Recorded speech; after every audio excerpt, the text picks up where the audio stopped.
ನಮಸ್ಕಾರ. ಎಸ್ ನ್ಯೂಸ್ಗೆ ಸ್ವಾಗತ. ನಾನು ಎಸ್ ದೇವೇಂದ್ರಗೌಡ. ಇಂದಿನ ಮುಖ್ಯಾಂಶಗಳು. ತಮಿಳುನಾಡು ಟಿವಿಕೆ ಪಕ್ಷಕ್ಕೆ ಬೆಂಬಲ ಸೂಚಿಸಿದ ಸಿಪಿಐಎಂ, ಸಿಪಿಐ, ವಿಸಿಕೆ ಪಕ್ಷಗಳು. ಹಂಪನಗೌಡರಿಗೆ ಸಚಿವ ಸ್ಥಾನ ಕೊಡದಿದ್ದರೆ ಬೆಂಗಳೂರಿಗೆ ಪಾದಯಾತ್ರೆ, ಶರಣಪ್ಪ ರೆಡ್ಡೇರ್. ಬೀದಿ ಬದಿ ವ್ಯಾಪಾರಸ್ಥರ ಅನಿರ್ದಿಷ್ಟಾವಧಿ ಧರಣಿ ತಾತ್ಕಾಲಿಕವಾಗಿ ಹಿಂಪಡೆದ ಸಂಘಟನೆ. ಕರ್ನಾಟಕದ ಕಾಂಗ್ರೆಸ್ ಪಕ್ಷ ಎಸ್ಐಆರ್ ರದ್ದಾಗಲಿ ಎಂದು ಹೋರಾಟ ರೂಪಿಸಿದೆ. ಎಸ್ಐಆರ್ ಉಸ್ತುವಾರಿ ಸಮಿತಿ ರೂಪಿಸುತ್ತಿರುವುದೇಕೆ?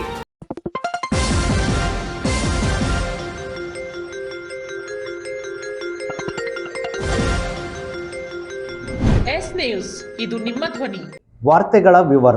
ತಮಿಳುನಾಡಿನಲ್ಲಿ ಕೊನೆಗೂ ರಾಜಕೀಯ ಕಗ್ಗಂಟು ಬಗೆಹರಿದು ಟಿವಿಕೆ ಪಕ್ಷ ಸರ್ಕಾರ ರಚನೆ ಮಾಡುವುದು ಬಹುತೇಕ ಗ್ಯಾರಂಟಿ ಆಗಿದೆ. 6 ಸ್ಥಾನಗಳ ಕೊರತೆ ಅನುಭವಿಸುತ್ತಿದ್ದ ವಿಜಯ್ ಅವರಿಗೆ ಸಿಪಿಐಎಂ, ಸಿಪಿಐ ಹಾಗೂ ವಿಸಿಕೆ ಪಕ್ಷಗಳು ಬೆಂಬಲ ಸೂಚಿಸಿ ಪತ್ರ ನೀಡಿದ ಹಿನ್ನೆಲೆಯಲ್ಲಿ ವಿಜಯ್ ಅವರು ತಮಿಳುನಾಡು ಮುಖ್ಯಮಂತ್ರಿ ಆಗಲಿದ್ದಾರೆ. ಪ್ರಮಾಣ ವಚನ ಹಾಗೂ ಸರ್ಕಾರ ರಚನೆ ತಯಾರಿ ಜೋರಾಗಿ ನಡೆದಿದೆ. ತಮಿಳುನಾಡಿನಲ್ಲಿ ಕ್ಷಣ ಕ್ಷಣಕ್ಕೂ ರಾಜಕೀಯ ಬದಲಾವಣೆಗಳ ಕುರಿತು ಚರ್ಚೆ ಜೋರಾಗಿಯೇ ನಡೆಯುತ್ತಿದೆ. ಟಿವಿಕೆ ಪಕ್ಷ ಅತಿ ದೊಡ್ಡ ಪಕ್ಷವಾಗಿ ಹೊರಹೊಮ್ಮಿದ್ದರೂ ಸರ್ಕಾರ ರಚನೆಗೆ 6 ಸ್ಥಾನಗಳ ಕೊರತೆ ಎದುರಿಸುತ್ತಿತ್ತು. ಕಾಂಗ್ರೆಸ್ ಪಕ್ಷ ಈಗಾಗಲೇ ಟಿವಿಕೆ ಪಕ್ಷಕ್ಕೆ ಬೆಂಬಲ ಘೋಷಿಸಿದೆ. ಅದು 5 ಶಾಸಕರನ್ನು ಹೊಂದಿದೆ. ಅಲ್ಲಿಗೆ 108 + 5 113 ಶಾಸಕರ ಸ್ಥಾನ. ಇದು ತಮಿಳುನಾಡು ಸಿಪಿಐಎಂ ಪಕ್ಷ ಟಿವಿಕೆ ಪಕ್ಷದ ಸಿ ಜೋಸೆಫ್ ವಿಜಯ್ ಅವರ ನಾಯಕತ್ವದಲ್ಲಿ ಸರ್ಕಾರ ರಚನೆಗೆ ತನ್ನ ಬೆಂಬಲ ವ್ಯಕ್ತಪಡಿಸಿದ ಪತ್ರವನ್ನು ರಾಜ್ಯಪಾಲರಿಗೆ ರಾಜ್ಯ ಕಾರ್ಯದರ್ಶಿ ಪಿ ಷಣ್ಮುಗಂ ಅವರು ಸಹಿ ಮಾಡಿದ ಪತ್ರ ನೀಡಿದ್ದಾರೆ. ಈಗಾಗಲೇ ಸಿಪಿಐ ಹಾಗೂ ವಿಸಿಕೆ ಕೂಡ ಬೆಂಬಲ ಸೂಚಿಸಿದೆ. ಹಾಗಾಗಿ ಮ್ಯಾಜಿಕ್ ನಂಬರ್ 118 ತಲುಪಿದಂತಾಯಿತು. ವಿಜಯ್ ಅವರು ರಾಜ್ಯಪಾಲರನ್ನು ಇಂದು ಸಂಜೆ ಭೇಟಿ ನೀಡಿ ಸರ್ಕಾರ ರಚನೆಗೆ ಬೇಡಿಕೆ ಮಂಡಿಸಲಿದ್ದಾರೆ ಎನ್ನುವ ಮಾಹಿತಿಯೂ ಇದೆ. ಎಲ್ಲವೂ ಸುಸೂತ್ರವಾಗಿ ನಡೆದಲ್ಲಿ ನಾಳೆ ವಿಜಯ್ ಅವರು ಪ್ರಮಾಣ ವಚನ ಸ್ವೀಕರಿಸುವುದು ಬಹುತೇಕ ಖಚಿತ. ಡಿಎಂಕೆ ಹಾಗೂ ಎಐಡಿಎಂಕೆ ಪಕ್ಷ ಸೇರಿ ಸರ್ಕಾರ ರಚನೆ ಮಾಡುತ್ತೇವೆ ಎನ್ನುವ ಚರ್ಚೆಗೆ ಪೂರ್ಣ ವಿರಾಮ ಬಿದ್ದಂತೆ.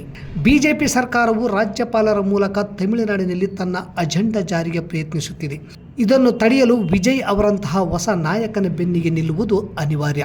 ಎಡಪಕ್ಷಗಳ ಬೆಂಬಲ, ಬಾಹ್ಯ ಬೆಂಬಲ ಸರ್ಕಾರದ ಹೋಗಿದ್ದುಕೊಂಡು ಅಗತ್ಯವಿದ್ದಾಗ ಮಾತ್ರ ಮತ ಚಲಾಯಿಸುವ ಮೂಲಕ ಸರ್ಕಾರ ಉಳಿಸಿಕೊಳ್ಳಲಿದ್ದಾರೆ. ಅಧಿಕಾರಕ್ಕಿಂತ ಸಿದ್ಧಾಂತ ಮತ್ತು ಬಿಜೆಪಿ ವಿರೋಧಿ ನಿಲುವಿಗೆ ಮೊದಲ ಆದ್ಯತೆ ಎಂದು ಎಡಪಕ್ಷಗಳು ಸಾಬೀತುಪಡಿಸಿವೆ. ನಮಸ್ಕಾರ ಕರ್ನಾಟಕ. ರಿಲ್ಯಾಕ್ಸ್ ಮೂಡ್ಗೆ ಏನಾದ್ರೂ ಪ್ಲಾನ್ ಮಾಡ್ತಿದ್ರೆ ನಾನ್ ನಿಮ್ಗೊಂದು ಅದ್ಭುತ ಪ್ರಪಂಚನ ಪರಿಚಯಿಸ್ತಿದ್ದೀನಿ ನೋಡಿ. ನೀವೊಮ್ಮೆ ಈ ಸ್ಥಳಕ್ಕೆ ಭೇಟಿ ನೀಡಿದ್ರೆ ನಿಜವಾಗ್ಲೂ ಖುಷಿಯಲ್ಲಿ ಕಳೆದು ಹೋಗ್ತೀರಾ. Gandharvagiri adventures and nature retreat. ಬಳ್ಳಾರಿಯಿಂದ ಬೆಂಗಳೂರು ರಸ್ತೆ ಮೂಲಕ ಸಾಗಿದ್ರೆ ಡಿ ಹಿರಾಳ್ ಅನ್ನೋ ಗ್ರಾಮ ಸಿಗುತ್ತೆ. ಅಲ್ಲಿಂದ ಜಸ್ಟ್ 1.5 ಕಿಲೋಮೀಟರ್ ಬಸಾಪುರ ರಸ್ತೆ ಬಂದ್ರೆ ನಿಮಗೆ ಸಿಗುತ್ತೆ ಪ್ರಕೃತಿ ಸೊಬಗಲ್ಲಿ ಸರಿಸುಮಾರು 50 ಎಕರೆ ವಿಶಾಲವಾದ ಪ್ರದೇಶದಲ್ಲಿ ನಿರ್ಮಾಣವಾಗಿದೆ Gandharvagiri adventures and nature retreat ಎನ್ನುವ ಸುಂದರ ಪ್ರಪಂಚ. ಇಲ್ಲಿಯ ವಿಶಾಲವಾದ ಆಕ್ಟೋ ಸ್ವಿಮ್ಮಿಂಗ್ ಪೂಲ್ ಮತ್ತು ಡೋನಟ್ ಬೋಟ್, ಟ್ರೆಂಡಿಂಗ್ ನಲ್ಲಿರೋ ಫೋಟೋ ಶೂಟ್ ಗೆ ನಿರ್ಮಾಣವಾಗಿದೆ ಕ್ಯಾಂಡಿ ಲ್ಯಾಂಡ್ ಎನ್ನುವ ಕಲರ್ಫುಲ್ ಪ್ರಪಂಚ. ಪ್ರಕೃತಿ ಮಡಿಲಲ್ಲಿನ ಅಡ್ವೆಂಚರ್ಸ್, ಅತಿ ಉದ್ದದ ಜಿಪ್ ಲೈನ್ ಮೂಲಕ ಸಾಗುವ 60 ಸೆಕೆಂಡ್ಗಳ ರೋಚಕ ಅಡ್ವೆಂಚರ್ ಅನುಭವ ವಿಶೇಷ ಥ್ರಿಲ್ಲಿಂಗ್ ನೀಡುತ್ತೆ. ಜೊತೆಗೆ ಚಿಕ್ಕ ಮಕ್ಕಳು ತುಂಬಾನೇ ಇಷ್ಟಪಡೋ dashing car, dragon ride, bull rodeo, mono train, jumping frog, plane MGR, panda train, Columbus, flying carousel, archery, air rifle shooting, frisbee, super jet ride, Kalpavriksha centre. ಇದೇನಂತೀರಾ? ಮಾವಿನ ಮರದ ಅಂಗಳದಲ್ಲಿ ಭೋಜನ ಸವಿಯೋ ಮಜಾನೇ ಬೇರೆ ಕಣ್ರಿ. ಅದರಲ್ಲೂ ಇಲ್ಲಿ ಪ್ಯೂರ್ ಆರ್ಗ್ಯಾನಿಕ್ ಹೈಜಿನಿಕ್ ಫುಡ್ ಗೆ ಒತ್ತು ಕೊಟ್ಟು ನಿರ್ಮಿಸಲಾಗಿದೆ. Kids swimming pool, DJ with rain dance, youngsters ಅಂತೂ ಫುಲ್ ಎಂಜಾಯ್ ಮಾಡ್ತಾರೆ. ಇನ್ನು ಗಂಧರ್ವಗಿರಿಯ ಅತ್ಯಾಕರ್ಷಕ ತಾಣವಾದ ವಿಶಾಲವಾದ ಅಡಲ್ಟಸ್ ಆಕ್ಟೋ ಸ್ವಿಮ್ಮಿಂಗ್ ಪೂಲ್ ನಲ್ಲಿ ಸಖತ್ ಎಂಜಾಯ್ ಮಾಡಬಹುದು. ಬಗೆ ಬಗೆಯ ಬಣ್ಣ ಬಣ್ಣದ ವಿವಿಧ ಪಕ್ಷಿಗಳ ಅನಿಮಲ್ ಕಿಂಗ್ಡಮ್. ಇನ್ನೊಂದು ಇಲ್ಲಿಯ ವಿಶೇಷತೆ ಅಂದ್ರೆ 200ರಿಂದ 300 ಜನರು ಸೇರಿ ಆಚರಿಸಿಕೊಳ್ಳಬಹುದಾದ kitty party, birthday party, wedding anniversary ಸೇರಿದಂತೆ ಯಾವುದೇ ಸಂಸ್ಥೆ, ಸಂಘದ ವಾರ್ಷಿಕೋತ್ಸವದಂತಹ ಸಮಾರಂಭಗಳನ್ನ ಆಚರಿಸಿಕೊಳ್ಳೋದಕ್ಕೆ ಪಾರ್ಟಿ ಹಾಲ್ ಸೆಟಪ್ ಕೂಡ ಅವೈಲೇಬಲ್ ಇದೆ. 15ರಿಂದ 20 ಜನರು ತಂಗಲು ಸೆಂಟ್ರಲ್ AC ಡಾರ್ಮೆಟ್ರಿ ಕೂಡ ಇದೆ. ಪ್ರತ್ಯೇಕವಾಗಿ ತಂಗಲು 3 AC ರೂಮ್ಗಳ ಸೌಲಭ್ಯವೂ ಲಭ್ಯವಿದೆ. ಫ್ಯಾಮಿಲಿ ಮತ್ತು ಫ್ರೆಂಡ್ಸ್ ಗ್ರೂಪ್ ಗಳಿಗೆ ವಿಶೇಷವಾದ ಟೆಂಟ್ ಹೌಸ್ ಮತ್ತು ಫೈರ್ ಕ್ಯಾಂಪ್ ಕೂಡ ಅವೈಲೇಬಲ್ ಇದೆ. ಮತ್ತೆ ತಡ, ಹಿಂದೆ ಭೇಟಿ ನೀಡಿ Gandharvagiri adventures and nature retreat, Bengaluru ರಸ್ತೆ, ಡಿ ಹಿರಾಳ್. ಟುವರ್ಡ್ಸ್ ಬಸಾಪುರ, ಬಳ್ಳಾರಿ. ಹೆಚ್ಚಿನ ಮಾಹಿತಿಗಾಗಿ ಸ್ಕ್ರೀನ್ ಮೇಲೆ ಕಾಣಿಸೋ ನಂಬರ್ಸ್ಗೆ ಸಂಪರ್ಕಿಸಿ. ಸಿಂಧನೂರು ಕ್ಷೇತ್ರದಲ್ಲಿ ಈಗಾಗಲೇ 5 ಬಾರಿ ಗೆದ್ದು ಜಿಲ್ಲೆಯ ಹಿರಿಯ ಶಾಸಕರಾಗಿರುವ ಹಂಪನಗೌಡ ಬಾದಳ್ಳಿ ಅವರಿಗೆ ಸಚಿವ ಸ್ಥಾನ ಕೊಡಲೇಬೇಕು. ಇಲ್ಲದಿದ್ದಲ್ಲಿ ಸಿಂಧನೂರಿನಿಂದ ಬೆಂಗಳೂರುವರೆಗೆ ಬೃಹತ್ ಪಾದಯಾತ್ರೆ ಹಮ್ಮಿಕೊಳ್ಳಲಾಗುತ್ತದೆ ಎಂದು ಸಿಂಧನೂರು TAPCMS ಅಧ್ಯಕ್ಷ ಶರಣಪ್ಪ ರೆಡ್ಡಿಯರ್ ತಿಳಿಸಿದರು. ಶುಕ್ರವಾರ ನಗರದ ಪತ್ರಿಕಾ ಭವನದಲ್ಲಿ ಸುದ್ದಿಗೋಷ್ಠಿ ನಡೆಸಿ ಮಾತನಾಡಿದರು. ಹಿರಿತನ ಹಾಗೂ ಹೆಚ್ಚಿನ ಅನುಭವ ಹೊಂದಿರುವ ಅವರು ಕಾಂಗ್ರೆಸ್ ಪಕ್ಷದ ಕಟ್ಟಾಳು. ಚುನಾವಣೆಯಲ್ಲಿ ಗೆದ್ದರೂ ಸೋತರೂ ಕಾಂಗ್ರೆಸ್ ಪಕ್ಷಕ್ಕೆ ಕಟಿಬದ್ಧವರಾಗಿದ್ದಾರೆ. ಈ ಕಾರಣಕ್ಕಾಗಿ ಸಚಿವ ಸ್ಥಾನ ಕೊಡುವಂತೆ ಮನವಿ ಮಾಡಿದರು. 2028ರಲ್ಲಿ ಮತ್ತೆ ಹಂಪನಗೌಡ ಬಾದಳ್ಳಿ ಅವರು ಸ್ಪರ್ಧೆ ಮಾಡುವುದು ಖಚಿತ ಎಂದು ಬೊಮ್ಮನಾಳ್ ಸೊಸೈಟಿ ಅಧ್ಯಕ್ಷ ಅಮರೇಗೌಡ ಹೇಳಿದರು. 2023ರಲ್ಲಿ ಕೊನೆಯ ಚುನಾವಣೆ ಗೆಲ್ಲಿಸಿ ಎಂದು ಸ್ವತಃ ಶಾಸಕರೇ ಹೇಳಿದ್ದನ್ನು ಪತ್ರಕರ್ತರು ನೆನಪಿಸಿದಾಗ ಮುಖ್ಯಮಂತ್ರಿ ಸಿದ್ದರಾಮಯ್ಯನವರು ಇರುವವರೆಗೂ ಚುನಾವಣೆಯಲ್ಲಿ ಸ್ಪರ್ಧೆ ಖಚಿತ ಎಂದರು. ಈ ಸಂದರ್ಭದಲ್ಲಿ ಮಲ್ಲಾಪುರ ಸೊಸೈಟಿ ಅಧ್ಯಕ್ಷ ಬಸವರಾಜ್ ನಿಟ್ಟೂರ್, ಬಾದರ್ಲಿ ಸೊಸೈಟಿ ಅಧ್ಯಕ್ಷ ಬಸವರಾಜ್, ಬೊಮ್ಮನಾಳ್ ಸೊಸೈಟಿ ಅಧ್ಯಕ್ಷ ಅಮರೇಗೌಡ, ಗೊರೆಬಾಳ್ ಸೊಸೈಟಿ ಅಧ್ಯಕ್ಷ ಬಸನಗೌಡ ಹಾಗೂ ಕಾಂಗ್ರೆಸ್ ಮುಖಂಡ ಮಲ್ಲಿಕಾರ್ಜುನ್ ಗೌಡ ಪತ್ರಿಕಾಗೋಷ್ಠಿಯಲ್ಲಿ ಉಪಸ್ಥಿತರಿದ್ದರು. ಶಾಸಕರಾದ ಅಮರೇಗೌಡ ಬಾದಳ್ಳಿ ಅವರು 5 ಸಲ ಶಾಸಕರಾಗಿದ್ದಾರೆ. ಅವರಿಗೆ ಸಚಿವ ಸ್ಥಾನ ಕೊಡಬೇಕಂತ ನಮ್ಮ ಒತ್ತಾಯ. ಸರ್ವ ಜಾತಿ ಸರ್ವ ಜಮಾಂಗದವರು, ಸರ್ವ ಹಂಪನಗೌಡರ ಸರ್ವ ಬಳಗದಿಂದ ಕಾರ್ಯಕರ್ತರು, ಅಲ್ಲಿಂದ ಎಲ್ಲ ಸಂಘ ಸಂಸ್ಥೆಗಳು, ಎಲ್ಲರ ಅಣ್ಣ ತಮ್ಮರು ಸೇರಿ ನಾವು ಒಂದು ಸಂಸ್ಥೆ ಹಂಪನಗೌಡರ ಬಳಗದಿಂದ ಸಚಿವ ಸ್ಥಾನಗಳನ್ನು ಕೇಳ್ತಾ ಇದ್ದೀವಿ. ಹಿರಿಯರಿದ್ದಾರೆ, 5 ಸಲ ಶಾಸಕರಾಗ್ಯಾರ. ನಮ್ಮ ಜಿಲ್ಲೆಗೆ ಶಾಸಕರು 5 ಸಲ, ಅದು ಹಿರಿಯ ಶಾಸಕರು. ನಮ್ಮ ಕ್ಷೇತ್ರಕ್ಕೆ 5 ಸಲ ಶಾಸಕರಾಗ್ಯಾರ. ಯಾರು 5 ಸಲ ಶಾಸಕರು ಆಗಿಲ್ಲ ಇಲ್ಲಿ ಇದುವರೆಗೆ ಆಗಿದ್ದಾರೆ. ಸಚಿವ ಸ್ಥಾನ ಕೊಡೋಂತ ನಮ್ಮಲ್ಲಿ ಸಿದ್ದರಾಮಯ್ಯ ಸಾವ್ರ ಹತ್ರ, DK ಶಿವಕುಮಾರ್ ಸಾವ್ರ ಹತ್ರ ಕೊಡಲೇಬೇಕಂತ ನಾವು ಕೇಳ್ತಾ ಇದ್ದೀವಿ. 2013 ಸಿಗಬೇಕಾಗಿತ್ತು, ಸಿಕ್ಕಿಲ್ಲ. ಆದರೂ ನಮಗೆ ಏನು ಬೇಸರ ಆಗಿಲ್ಲ. ಈ ಸಲ ಕೊಡದಿದ್ದರೆ ನಮಗೆ ಬೇಜಾರು ಅನಿಸ್ತದೆ. ಕೊಡದೇ ಇದ್ದರೆ ನಾವು ಎಲ್ಲ ಜಾತಿಯರು, ಎಲ್ಲ ಕಾರ್ಯಕರ್ತರು ಸೇರಿ, ಕಾಂಗ್ರೆಸ್ ಕಾರ್ಯಕರ್ತರು ಸೇರಿ ಇಲ್ಲಿಂದ ಸಿಂಧನೂರಿನಿಂದ ಕ್ಷೇತ್ರದಿಂದ ಬೆಂಗಳೂರು ವಿಧಾನಸೌಧವರೆಗೆ ಪಾದಯಾತ್ರೆ ಮಾಡಬೇಕಂತ ಹಮ್ಮಿಕೊಂಡಿದ್ದೇವೆ. ಎಲ್ಲ ಸೇರಿ ಕೊಡದೇ ಇದ್ದರೆ ಸೇವೆ ಮಾಡಿ ಮುಂದಿನ ತೀರ್ಮಾನ ಕೈಗೊಳ್ಳಬೇಕಂತ ತಮ್ಮಲ್ಲಿ ವಿನಂತಿ. ಬೀದಿ ಬದಿ ವ್ಯಾಪಾರಸ್ಥರಿಗೆ ಜಾಗದ ವ್ಯವಸ್ಥೆ ಕಲ್ಪಿಸಲು ಒತ್ತಾಯಿಸಿ 26 ದಿನಗಳಿಂದ ನಡೆದ ಅನಿರ್ದಿಷ್ಟಾವಧಿ ಧರಣಿ ಸತ್ಯಾಗ್ರಹ ತಾತ್ಕಾಲಿಕವಾಗಿ ಹಿಂಪಡೆಯಲಾಗಿದೆ. ಮುಖ್ಯಮಂತ್ರಿಗಳು ಸ್ಪಂದಿಸಿ ಸೂಕ್ತ ವ್ಯವಸ್ಥೆಗೆ ತೋಟಗಾರಿಕೆ ಇಲಾಖೆಯವರಿಗೆ ಸೂಚಿಸಿದ ಕಾರಣ ಧರಣಿಯನ್ನು ತಾತ್ಕಾಲಿಕವಾಗಿ ಹಿಂಪಡೆಯಲಾಗಿದೆ ಎಂದು ಸಂಘಟಕರು ತಿಳಿಸಿದ್ದಾರೆ. ಬೀದಿ ಬದಿ ವ್ಯಾಪಾರಿಗಳ ಹೋರಾಟ ಸಮಿತಿಯ ನಿಯೋಗವು ಶಾಸಕರಾದ ಹಂಪನಗೌಡ ಬಾದಳ್ಳಿ ಅವರ ನೇತೃತ್ವದಲ್ಲಿ ಮುಖ್ಯಮಂತ್ರಿ ಸಿದ್ದರಾಮಯ್ಯ ಅವರಿಗೆ ಭೇಟಿಯಾಗಿ ಚರ್ಚಿಸಲಾಯಿತು. ಪಾಳು ಬಿದ್ದಿರುವ ತೋಟಗಾರಿಕೆ ಇಲಾಖೆಯ ಜಾಗದ ಕುರಿತು ವಿವರಣೆ ಕೊಡಲಾಯಿತು. ಮುಖ್ಯವಾಗಿ ಗಂಗಾವತಿ ರಸ್ತೆಯ ಬಲಭಾಗದ 15 ಮೀಟರ್ ರಸ್ತೆ ಹಾಗೂ ಫುಟ್ಪಾತ್ ಜಾಗ ಬಿಟ್ಟು ಇನ್ನು 20 ಫೀಟ್ ಜಾಗ ಉಳಿಯುತ್ತಿದೆ. ಎಡಭಾಗದಲ್ಲಿ 40 ಫೀಟ್ ಅಂತರದಲ್ಲಿ ಬಿಲ್ಡಿಂಗ್ಗಳಿವೆ. ಆದರೂ ವಾಹನಗಳು ಯಾವುದೇ ತೊಂದರೆ ಇಲ್ಲದೆ ಓಡಾಡುತ್ತಿವೆ. ಬಲಭಾಗದಲ್ಲಿ 10 ಫೀಟ್ ಜಾಗ ಕೊಟ್ಟರೆ ಇನ್ನೂ 60 ಫೀಟ್ ರಸ್ತೆಗೆ ಉಳಿಯುತ್ತದೆ. ಸಿಂಧನೂರಿನಲ್ಲಿ ಬೈಪಾಸ್ ರಸ್ತೆ ನಿರ್ಮಾಣ ಯೋಜನೆ ಇರುವುದರಿಂದ ಮುಂದಿನ ದಿನಗಳಲ್ಲಿ ನಗರದಲ್ಲಿ ವಾಹನಗಳ ಓಡಾಟವೂ ಕಡಿಮೆಯಾಗುತ್ತದೆ ಎಂದು ತಿಳಿಸಲಾಯಿತು. 10x10 ಜಾಗವನ್ನು ತಿಂಗಳ ಬಾಡಿಗೆ ನಿಗದಿ ಮಾಡಿ ಕೊಡಬೇಕೆಂದು ವಿನಂತಿಸಲಾಯಿತು. ಮುಖ್ಯಮಂತ್ರಿಗಳು ಸಭೆಯಲ್ಲಿ ಭಾಗವಹಿಸಿದ್ದ ತೋಟಗಾರಿಕೆ ಇಲಾಖೆಯ ಕಾರ್ಯದರ್ಶಿ ಗಿರೀಶ್ ಅವರಿಂದ ಮಾಹಿತಿ ಪಡೆದುಕೊಂಡು ಆದಷ್ಟು ಬೇಗನೆ ಜಾಗವನ್ನು ತಾತ್ಕಾಲಿಕವಾಗಿ ಬಾಡಿಗೆ ಕೊಡುವ ಆದೇಶ ಮಾಡಲು ತಿಳಿಸಿದರು. ತೋಟಗಾರಿಕೆ ಇಲಾಖೆಯವರು ತಮ್ಮ ಇಲಾಖೆಯ ಕಾನೂನು ಸಲಹೆ ಪಡೆದು ಮುಂದಿನ ಕ್ರಮವನ್ನು ಕೈಗೊಳ್ಳುವುದಾಗಿ ತಿಳಿಸಿದರು. ಮುಖ್ಯಮಂತ್ರಿಗಳು ನಮ್ಮ ಎಲ್ಲ ಬೇಡಿಕೆಗಳನ್ನು ಪರಿಹರಿಸಲು ಒಪ್ಪಿಕೊಂಡು ಸ್ಪಂದಿಸಿದ್ದಾರೆ. ಈ ಹಿನ್ನೆಲೆಯಲ್ಲಿ ಇಂದು ದಿನಾಂಕ 8/5/2026ರಂದು ಧರಣಿ ಸತ್ಯಾಗ್ರಹವನ್ನು ನಮ್ಮ ಟೆಂಟಿನಲ್ಲಿ ಹಾಕಿದ್ದ ಸಭೆ ನಡೆಸಲಾಯಿತು. ಧರಣಿ ಸತ್ಯಾಗ್ರಹವನ್ನು ಟೆಂಟಿನಲ್ಲಿ ಸಭೆ ನಡೆಸಿ 26ನೇ ದಿನದಲ್ಲಿ ಮುಂದುವರೆದಿರುವ ಧರಣಿ ಸತ್ಯಾಗ್ರಹವನ್ನು ಇಂದು ಹಿಂಪಡೆಯಲಾಯಿತು. 1 ತಿಂಗಳದೊಳಗಾಗಿ ಜಾಗದ ಸಮಸ್ಯೆ ಪರಿಹರಿಸದಿದ್ದರೆ ಪುನಃ ಹೋರಾಟ ರೂಪಿಸಲು ತೀರ್ಮಾನಿಸಲಾಯಿತು. ಸಭೆಯಲ್ಲಿ DH Pujar, Chandrashekhar Gorebal, T Hussain Sab, Basavaraj Badarli, Ramesh Patil Bergi, BN Nerdyal, Kasim Sab, Aslam Pasha, Rahim Sab Jagirdar, Haroon Sab Jagirdar, Jabir Pasha, Rasool Sab, Basavaraj, Yakub Sab, Ramesh, Rauf, Shamid Rayyar, Sheikh Sab, Maula Sab, Hajim mechanic, Hussain Sab ಇದ್ದರು. ಹೋರಾಟ ಇವತ್ತು ಮುಕ್ತಾಯ ಮಾಡ್ತಾ ಇದ್ದೀವಿ. ನಾವು 15 ದಿನ ನೋಡ್ತೀವಿ. ನಾವು 15 ದಿನದ ಒಳಗಡೆ ನಮಗೇನಾದರೂ ಪಾಸಿಟಿವ್ ಏನೇನು ಬಂದಿಲ್ಲ ಅಂತಂದರೆ ಮತ್ತೆ ನಾವು ಹೋರಾಟ ಮಾಡಬೇಕಾಗ್ತದೆ. ಹಾಗಾಗಿ ಮುಖ್ಯವಾಗಿ ನಾವು ಬೆಂಗಳೂರಿಗೆ ಹೋಗಿ ಬಂದಂಥ ಸುದ್ದಿನ ನಾವೆಲ್ಲರೂ ಮಾಡಿದ್ರಿ. ಅದಕ್ಕಿಂತ ಪೂರ್ವದಲ್ಲಿ ಅನಿರ್ದಿಷ್ಟ ಧರಣಿ ಸತ್ಯಾಗ್ರಹದ ಒಂದು ಸುದ್ದಿನ ತಾವು ಮಾಡಿದಿರಿ. ಹಾಗಾಗಿ ನಿಮ್ಮೆಲ್ಲ ಸಹಕಾರ ನಮಗಿದೆ. ನಾವೇನಿಲ್ಲಿ ಹೋರಾಟ ಕೂತ್ಕೊಂಡಿದ್ದೀವಿ, ಹೋರಾಟ ಮಾಡ್ತಾ ಇದ್ದೀವಿ. ನಮ್ಮಷ್ಟೇ ಒಂದು ಕಳಕಳಿ ನಿಮಗಿದೆ. ಹಾಗಾಗಿ ನೀವು ಕೂಡ ಸುದ್ದಿಯನ್ನು ಮಾಡಿದ್ದೀರಿ. ನಿಮ್ಮೆಲ್ಲರಿಗೆ ಹೋರಾಟ ಸಮಿತಿಯಿಂದ ಧನ್ಯವಾದಗಳು ಅರ್ಪಿಸ್ತಾ ಇದ್ದೀವಿ. ಮುಂದಿನ ದಿನಗಳಲ್ಲಿ ಎಲ್ಲ ರೀತಿಯ ಸಹಕಾರ ಮಾಡಬೇಕಂತಕ್ಕಂಥ ವಿನಂತಿ ಮಾಡಿಕೊಳ್ತೇವೆ. ಏನೋ ಒಂದು ಆಶಾಭಾವನೆ ಮೊನ್ನೆ ನಮ್ಮ ಶಾಸಕರ ಪ್ರಯತ್ನದಿಂದ ಮುಖ್ಯಮಂತ್ರಿಗಳಿಗೆ ನಾವೆಲ್ಲರೂ ಸೇರಿ ಭೇಟಿಯಾದ್ವಿ, ಇರುವ ಚಿತ್ರಣವನ್ನು ಅವ್ರ ಮುಂದಿಟ್ವಿ.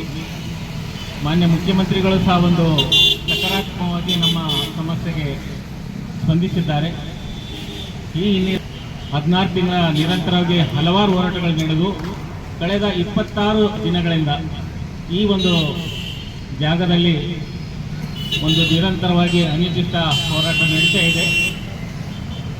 ಮುಖ್ಯಮಂತ್ರಿಗಳ ಒಂದು ಸ್ಪಂದನೆ, ಇತರ ಎಲ್ಲ ಹೊಣೆಗಾರ ಒಂದು ಸ್ಪಂದನೆಯ ಹಿನ್ನೆಲೆಯಲ್ಲಿ ಇಂದು ನಾವು ಈ ಒಂದು 26 ದಿನಗಳ ಅನಿರ್ದಿಷ್ಟ ಹೋರಾಟವನ್ನು ತೆಗೆದುಕೊಳ್ತಾ ಇದ್ದೇವೆ. ಕರ್ನಾಟಕ ಕಾಂಗ್ರೆಸ್ ಪಕ್ಷ ಎಸ್ಐಆರ್ ಸರಿಯಾದ ರೀತಿಯಲ್ಲಿ ಜಾರಿಯಾಗುವಂತೆ ನೋಡಿಕೊಳ್ಳಲು ಒಂದು ರಾಜ್ಯವ್ಯಾಪಿ ಸಮಿತಿಯನ್ನು ಮತ್ತು ಉಸ್ತುವಾರಿಗಳನ್ನು ನೇಮಿಸಿದೆ. ಹಾಗೆ ಕೆಲವು ನಾಗರಿಕ ಸಮಾಜದ ಸಂಘಟನೆಗಳು ಎಸ್ಐಆರ್ನಲ್ಲಿ ಒಬ್ಬ ಮತದಾರರ ಹೆಸರು ಕೈಬಿಟ್ಟು ಹೋಗದಂತೆ ನೋಡಿಕೊಳ್ಳುವ ಕಾರ್ಯಕ್ರಮಗಳನ್ನು ಮಾಡುವುದಾಗಿ ಹೇಳುತ್ತಿದೆ. ಆದರೆ ಎಸ್ಐಆರ್ ಸರಿಯಾದ ರೀತಿಯಲ್ಲಿ ಜಾರಿಯಾಗುವುದೆಂದರೆ ಏನು? ಹಾಗೆಯೇ ಎಸ್ಐಆರ್ ಪ್ರಕ್ರಿಯೆಯನ್ನು ಉಳಿಸಿಕೊಂಡು ಒಬ್ಬ ಮತದಾರರ ಹೆಸರು ಕೈಬಿಟ್ಟು ಹೋಗದಂತೆ ನೋಡಿಕೊಳ್ಳಲು ಸಾಧ್ಯವೇ? ಇದು ಬರೀ ಹುಸಿ ಭರವಸೆಗಳಲ್ಲವೇ? ಏಕೆಂದರೆ ಎಸ್ಐಆರ್ ನಿಂತಿರುವುದೇ 11 ದಾಖಲೆಗಳಲ್ಲಿ ಒಂದನ್ನಾದರೂ ತೋರಿಸಿ ನಾಗರಿಕತ್ವ ಸಾಬೀತುಪಡಿಸಿಕೊಳ್ಳಬೇಕು ಎಂಬ ಅಸಂವಿಧಾನಿಕ ಅಪ್ರಜಾತಾಂತ್ರಿಕ ನೆಲಗಟ್ಟಿನ ಮೇಲೆ. ಆದ್ದರಿಂದಲೇ ಕೋಟ್ಯಾಂತರ ಬಡವರು, ಮುಸ್ಲಿಮರು, ಮಹಿಳೆಯರು ಹೊರದೂಡಲ್ಪಡುತ್ತಿದ್ದಾರೆ. ಭಾರತದ ದಮನಿತ ಸಮುದಾಯಗಳ ಬಳಿ ಇರುವ ration card, voter card, Aadhaar ಕಾರ್ಡ್ಗಳನ್ನು ಮೋದಿ ಸರ್ಕಾರ ಒಪ್ಪುವುದಿಲ್ಲ. ಮೋದಿಯ ಚುನಾವಣಾ ಆಯೋಗ ನಿಗದಿಪಡಿಸಿರುವ 11 ದಾಖಲೆಗಳಲ್ಲಿ ಒಂದು ದಾಖಲೆಯೂ ಭಾರತದ ಕೋಟ್ಯಾಂತರ ಜನರ ಬಳಿ ದಾಖಲೆಗಳಲ್ಲಿ. ಹೀಗಾಗಿ ಎಲ್ಲಿಯ ತನಕ 11 ದಾಖಲೆಗಳಲ್ಲಿ ಒಂದನ್ನಾದರೂ ಕಡ್ಡಾಯವಾಗಿ ತೋರಬೆನ್ನುವ ಎಸ್ಐಆರ್ ಜಾರಿಯಲ್ಲಿ ಇರುತ್ತದೋ ಅಲ್ಲಿಯವರೆಗೆ ನಾಡಿನ ಒಬ್ಬ ಮತದಾರ ಹೆಸರನ್ನು ಅಳಿಸಲು ಬಿಡುವುದಿಲ್ಲ ಎಂಬ ಘೋಷಣೆಗೆ ಅಥವಾ ನಿಲುವುಗಳಿಗಾಗಲಿ ಸರಿಯಾದ ಜಾರಿ ಮಾಡುವ ಉಸ್ತುವಾರಿಗಳಿಗಾಗಲಿ ಯಾವುದೇ ಅರ್ಥವಿರುವುದಿಲ್ಲ.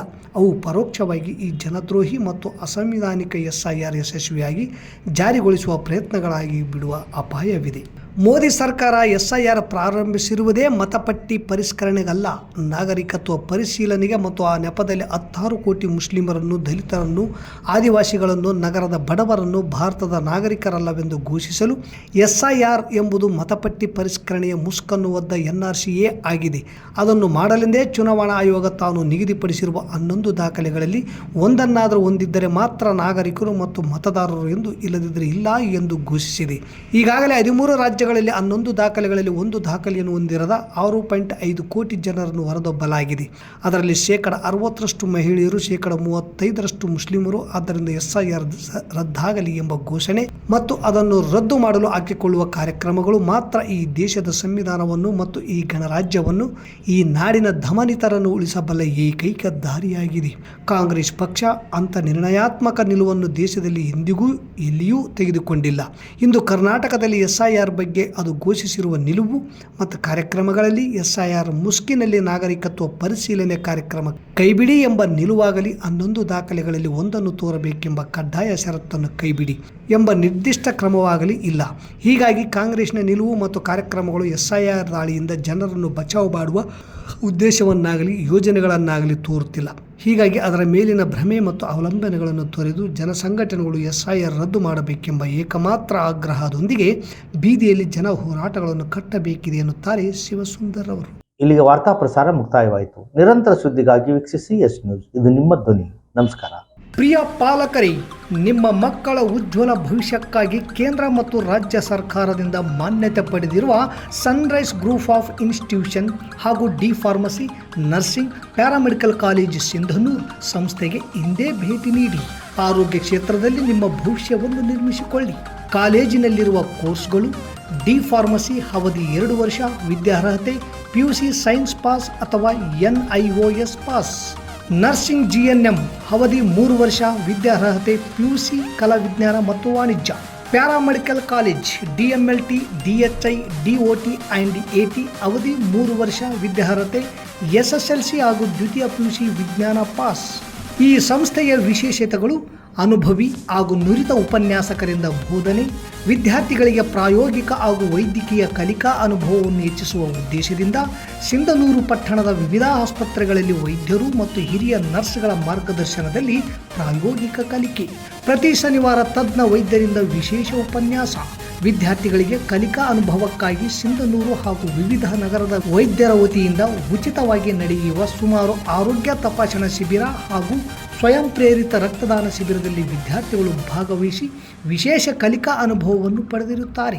ಸಮಾಜದಲ್ಲಿ ಆರೋಗ್ಯದ ಅರಿವು ಮೂಡಿಸುವ ಉದ್ದೇಶದಿಂದ ವಿದ್ಯಾರ್ಥಿಗಳ ಸಹಭಾಗಿತ್ವದಲ್ಲಿ ವಿವಿಧ ಆರೋಗ್ಯ ಜಾಗೃತಿ, ಆರೋಗ್ಯ ಜಾಥಾ ಕಾರ್ಯಕ್ರಮಗಳು ಹಾಗೂ ಆರೋಗ್ಯ ಶಿಕ್ಷಣ ಚಟುವಟಿಕೆಗಳನ್ನು ಹಮ್ಮಿಕೊಳ್ಳಲಾಗುತ್ತದೆ. ಪರಿಸರ ಸ್ವಚ್ಛತೆ ಮತ್ತು ಆರೋಗ್ಯಕರ ಜೀವನ ಶೈಲಿಯ ಕುರಿತು ಜನರಲ್ಲಿ ಅರಿವು ಮೂಡಿಸಲಾಗುತ್ತದೆ.